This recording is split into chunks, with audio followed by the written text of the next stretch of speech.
Have you ever felt the passion of hatred rising up within you? What is that about? And what do you do with it? In this talk, I will focus first on the passion and then also the vice of hatred, explaining where it comes from and what to do about it.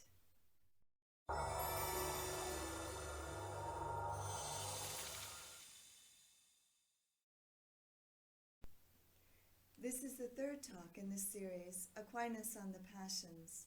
For an overview of the 11 main passions according to St. Thomas, as well as a few slides explaining them, please watch the first talk on YouTube, Passions and Virtues in a Time of Distress.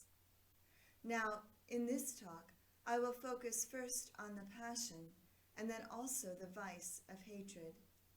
But before I do that, I will give you a quick review. What is a passion?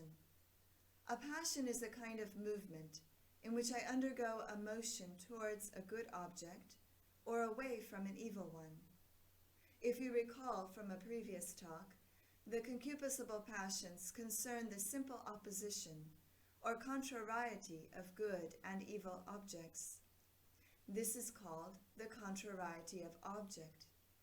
Love, desire, and joy are concupiscible passions regarding what is perceived as good, and hatred, aversion, and pain or sorrow are concupiscible passions regarding what is perceived as evil. Now for Aquinas, good is always prior to evil, since evil is only a privation of a good that ought to be there. In the case of the passions, Aquinas points out that evil is the lack of the contrary habit, as despair, for instance, is a lack of hope. Or sometimes evil may also be committed for the sake of some other good. For example, one may commit the evil of unjust killing, taking away the good of human life, in order to obtain the good of money. And just as good is prior to evil, says Aquinas, so the human passion of love is also prior to all the other passions. In fact, Aquinas explains that the first principle of the appetitive movement is love, which is the first movement of the appetite towards the possession of good, while the second principle is hatred, which is the first inclination towards the avoidance of evil. That is, every passion involves either the seeking of some good or the withdrawal from some evil that threatens a certain good. Now, the last time we talked about the passion of love. This time, I am going to talk a bit about the opposite passion, hatred. Aquinas explains that everything is naturally attuned to that which is suitable to it, wherein consists natural love. And everything has a natural dissonance from that which opposes and destroys it. And this is natural hatred.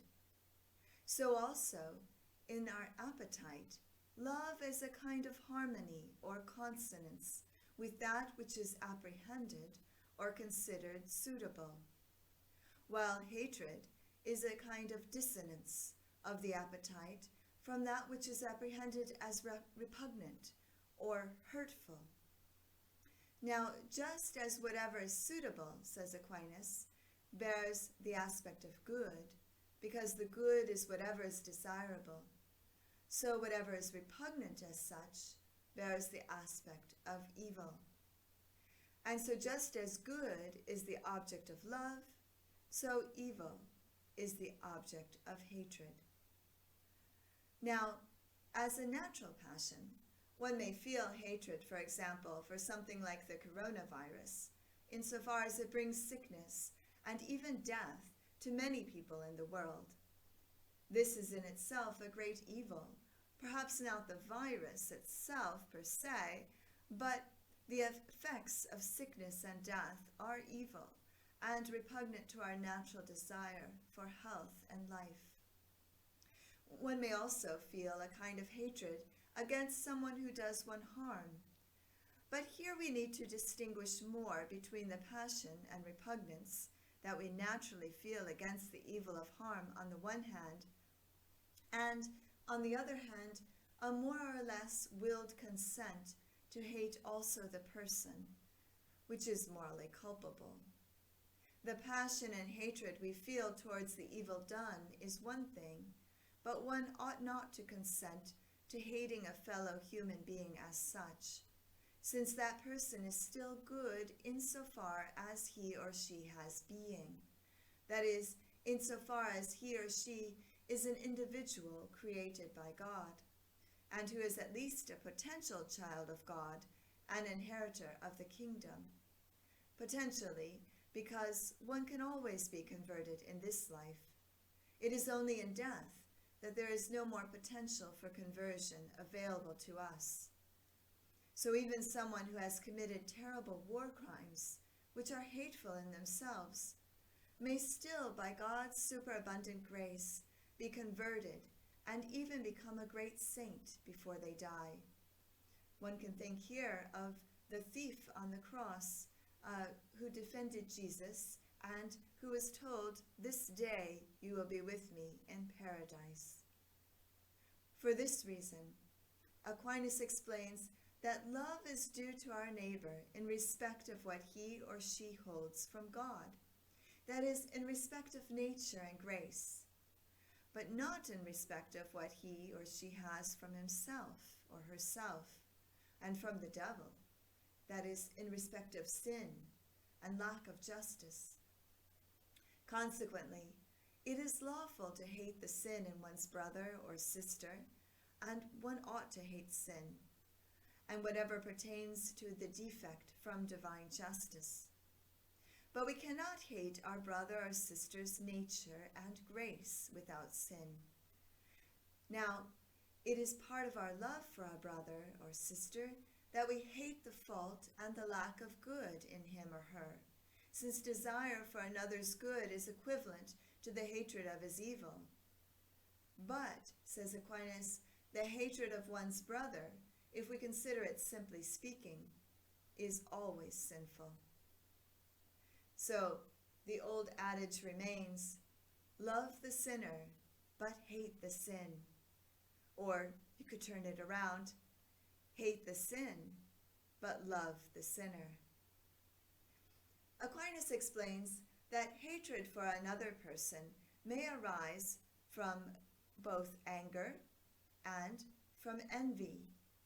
However, it arises more directly from envy, he says, which looks upon the very good of our neighbor as displeasing and therefore hateful.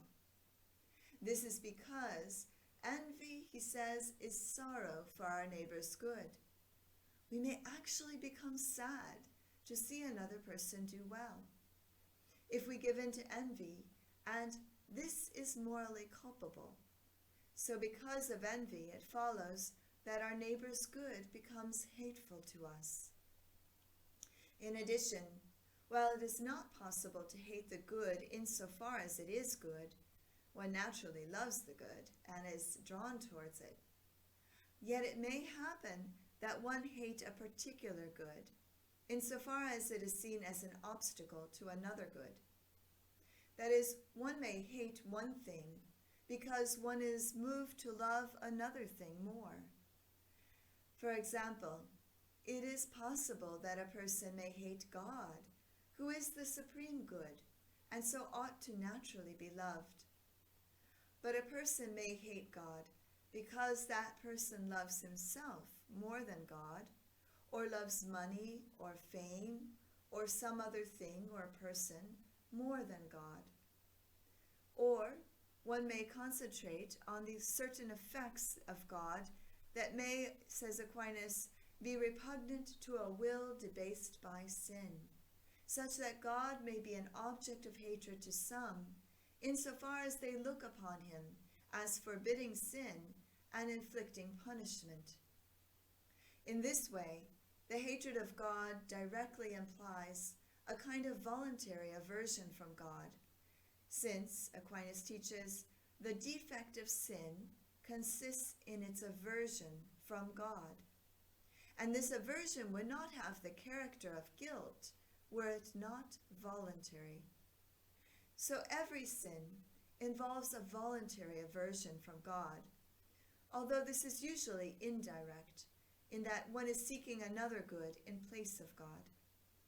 For example, says Aquinas, in fornication, that is sex outside of the context of a marriage commitment, a man turns away from God not directly, but indirectly, insofar as he desires an inordinate or disordered pleasure, that is, sex outside of marriage, to which aversion from God is connected.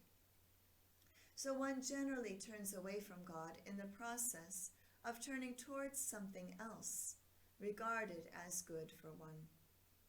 But when one actually hates God himself, his will is directly averted from God, without necessarily having another good in mind. Finally, one might ask whether or not it is possible for one to hate oneself. And again, we should recall that for Aquinas, evil is the lack of a good that ought to be there. Hatred also, then, is the lack of the love that ought to be there, because hatred is in a way parasitic on love. And in cases in which it is voluntary, and therefore morally culpable, it may also be a misguided love, seeking a lesser good, or a good that is only a relative good, but really in itself evil, since it is lacking in goodness in some way. So Aquinas states that, properly speaking, it is impossible for one to hate oneself, for everything naturally desires the good, nor can anyone desire anything except under the aspect of good. So to love someone is to want his or her good. Therefore it is necessary that someone should love himself or herself, and it is impossible for one to hate oneself per se, or directly. But per accidens, that is indirectly, it happens that someone may have hatred for himself in two ways. In one way, on the part of the good that one wishes for oneself. For it sometimes happens that what is desired is a relative good, as I've said. Simply speaking, it is an evil.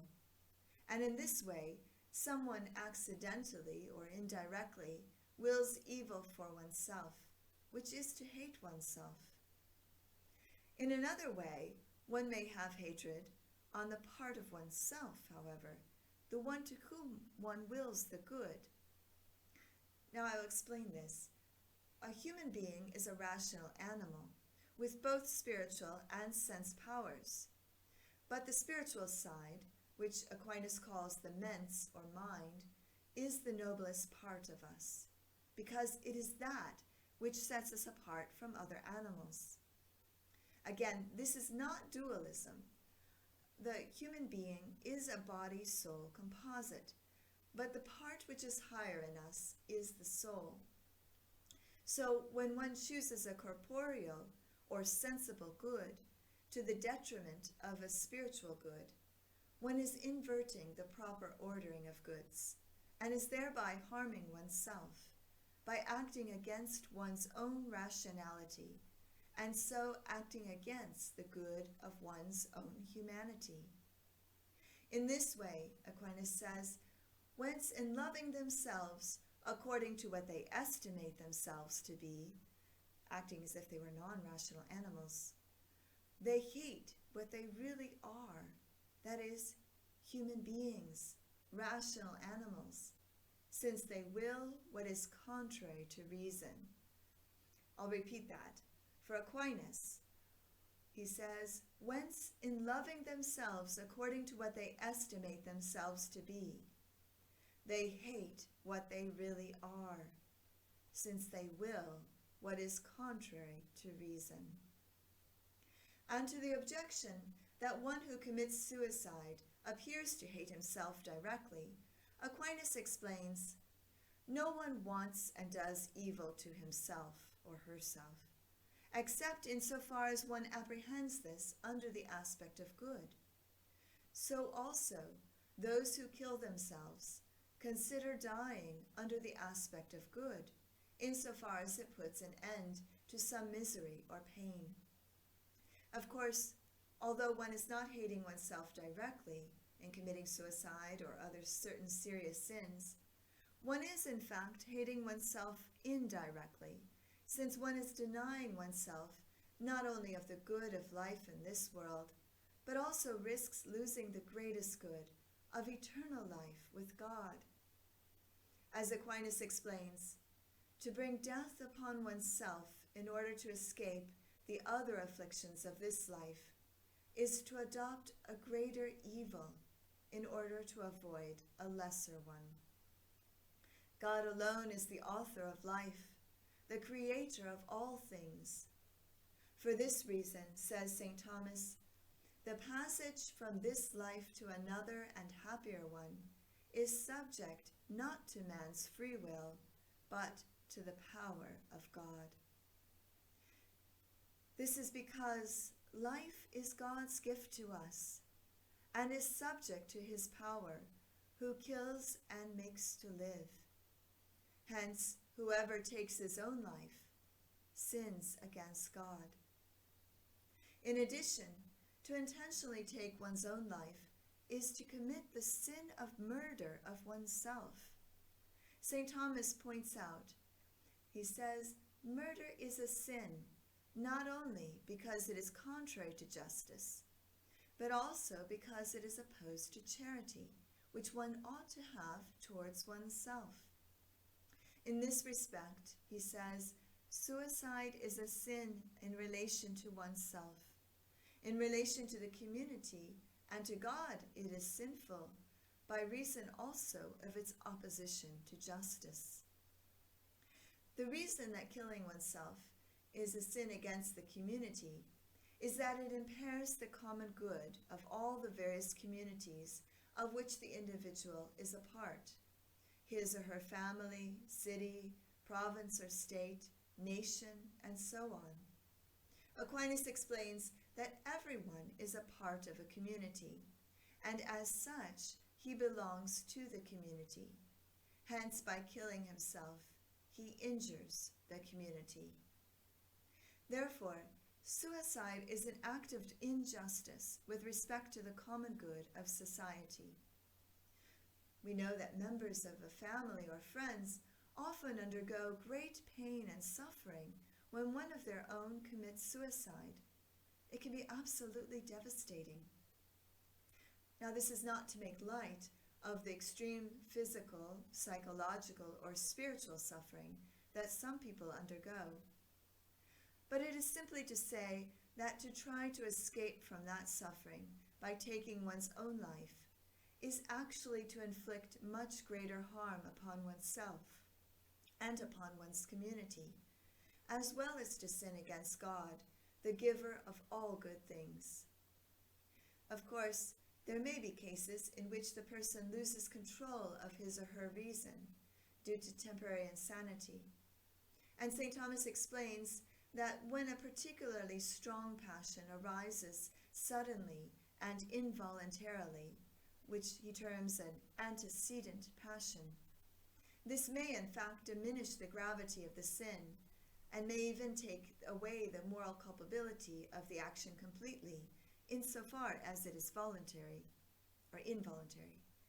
Yet, insofar as the act of killing oneself is voluntary, it remains morally culpable, although the degree of culpability of a particular person is only known to God.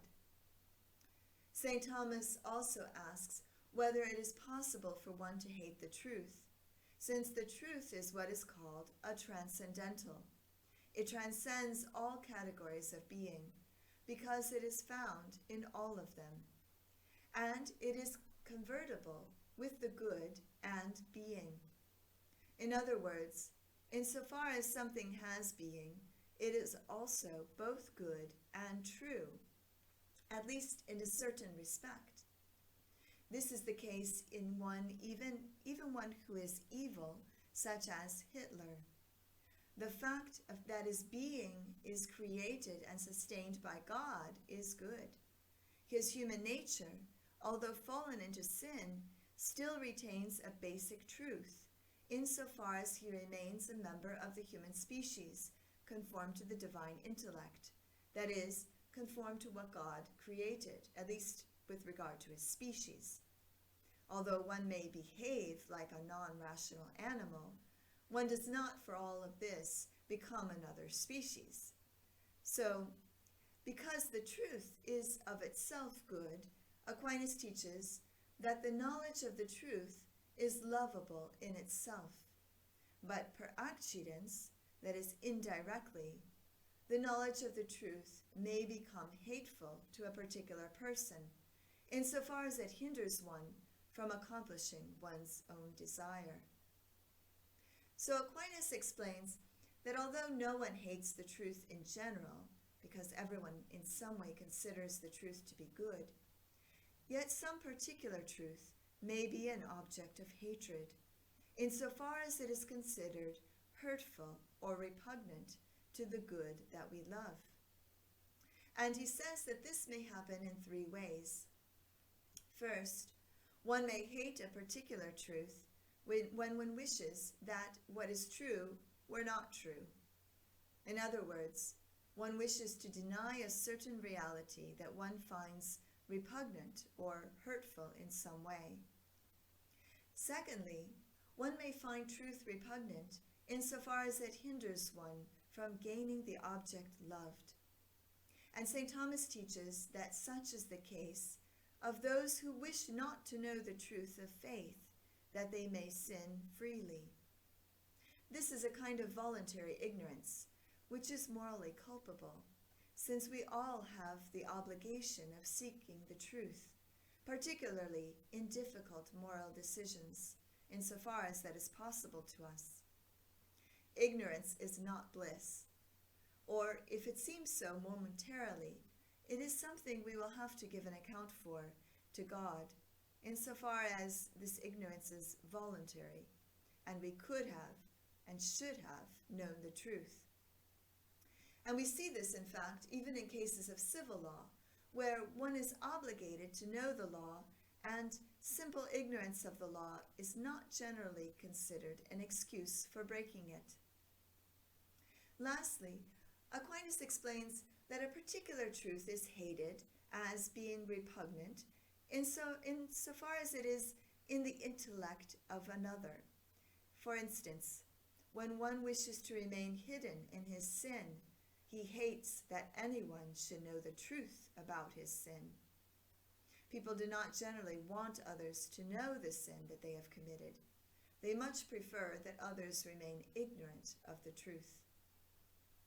So, just to summarize this point, Aquinas explains that sometimes people hate the truth because, first, they wish to deny the reality of a particular situation, or second, they do not wish to change their lives to conform with the truths of faith especially, or third, they want to hide the truth of their own sin.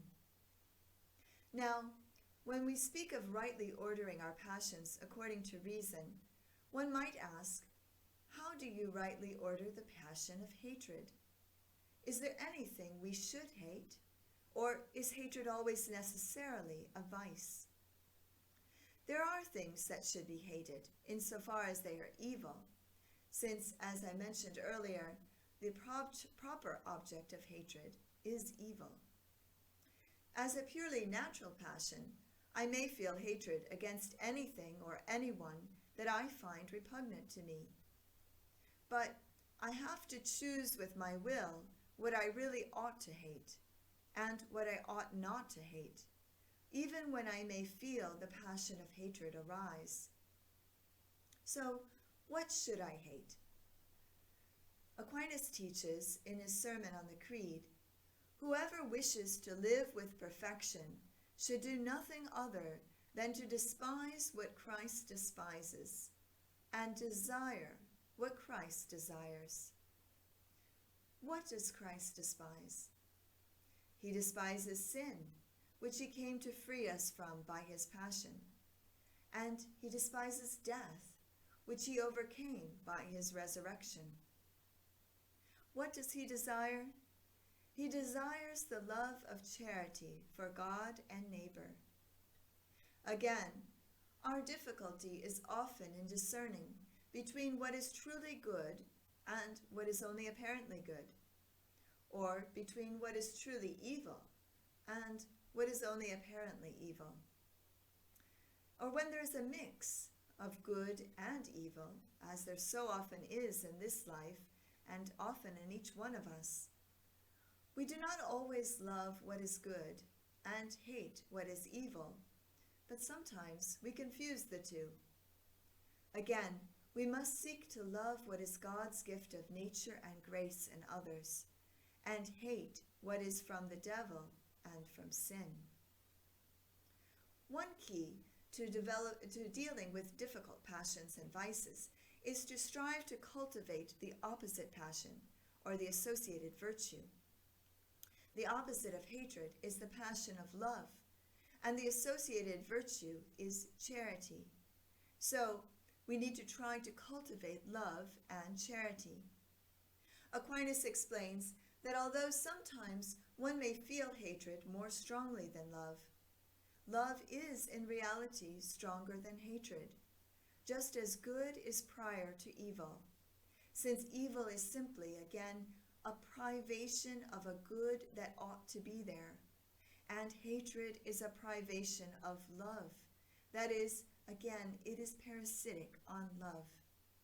It is in choosing to make acts of love, that is, in practicing the virtue of charity, that we are directed to our true end, the eternal happiness of the beatific vision, when we shall see God as he really is, and in knowing him fully, knowing the divine essence, we shall become like him and be united to him in love for all eternity.